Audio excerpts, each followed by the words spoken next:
Pentru mine, să fii lucrător de tineret este mai mult o misiune decât o profesie. Este vorba despre a motiva participanții, despre a le fi un mentor și o persoană de încredere. Să fii lucrător de tineret poate că nu oferă siguranța financiară a unui angajat în IT, spre exemplu, însă îți oferă întotdeauna satisfacție profesională. La nivel național și european este foarte dificil să obții o certificare ca lucrător de tineret. Dintre toți youth workerii pe care eu i-am cunoscut, foarte puțini chiar aveau o certificare oficială ca și lucrător de tineret. Proiectul INEOS, International Youth Studies, este dezvoltat de un consorțiu de 13 parteneri, atât din Europa cât și din parteneriatul estic, și își propune să rezolve această problemă prin crearea unui curs online pentru cei care vor să devină lucrători de tineret, iar acest curs, după terminarea lui, va oferi un certificat oficial pentru cei care l-au urmat.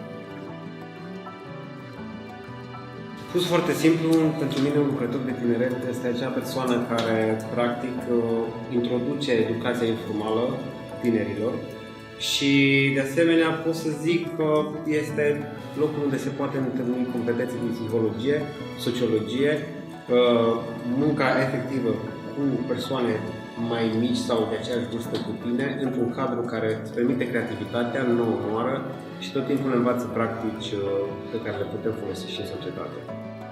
Atunci când îmbrățișezi dorința de a învăța mai mult și atunci când arăți acest lucru altora, toate lucrurile vor veni natural pentru tine și vei vrea mai mult. Atunci nu trebuie decât să intri în lumea tinerilor, să iei inițiativa și lucrurile vor veni natural. O competență a lucrătorului de tineret este aceea de a construi o comunitate în care tinerii pot crește bine. Nu văd acea comunitate fără școală. Acel formator de tineret ar trebui să aibă capacitatea de a putea să transmită efectiv exact ceea ce vrea să transmită prin toate mijloacele, mai ales printr-o atitudine pozitivă. Prin lucrător de tineret mă gândesc la o persoană care este capabilă să se conecteze cât mai bine cu persoanele tinere, care dorește să se implice cât mai activ în societatea din care face parte, care simte nevoia să se conecteze cât mai mult, să fie aproape de tineri, pentru că ei sunt speranța pentru un viitor mai bun. Dacă noi ne implicăm cât mai mult și atragem tinerii, atunci avem cu certitudine siguranța unui viitor mai bun.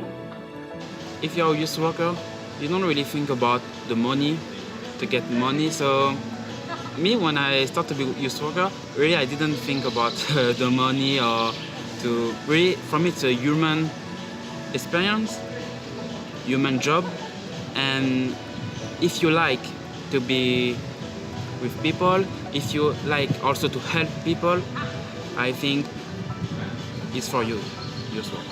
So youth work is more of a mission, okay? A mission of working with the youth and put them on a path where they feel relevant to society and to themselves.